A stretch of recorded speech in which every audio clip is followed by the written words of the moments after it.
স্বৈরশাসন ও সন্ত্রাসী কার্যক্রমের অভিযোগে আওয়ামী লীগ নিষিদ্ধ করার যে দাবি বিভিন্ন রাজনৈতিক দল, সংগঠন ও জনগণের পক্ষ থেকে উঠেছে, সরকার তা গুরুত্বের সাথে বিবেচনা করছে।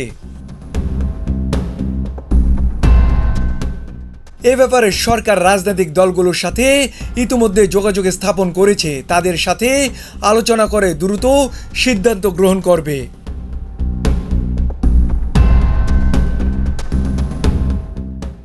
শুক্রবার দুপুরে অন্তর্বর্তীকালীন সরকারের প্রধান উপদেষ্টার ফেসবুক পেজে প্রকাশিত একটি বিবৃতিতে এসব কথা বলা হয়।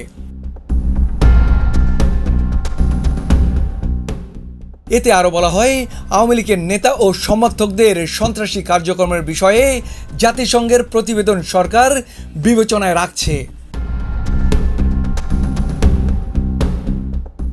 সে পর্যন্ত সকলকে ধৈর্য ধারণ করার আহ্বান জানাচ্ছেন।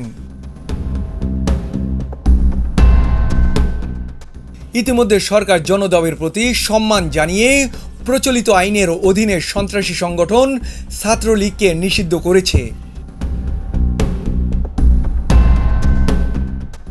সরকারের পক্ষ থেকে মানবতা বিরোধী অপরাধের সাথে জড়িত সংগঠনের বিরুদ্ধে ব্যবস্থা গ্রহণের জন্য আন্তর্জাতিক অপরাধ আদালত আইনে প্রয়োজনীয় সংশোধনী আনার উদ্যোগ নেওয়া হয়েছে।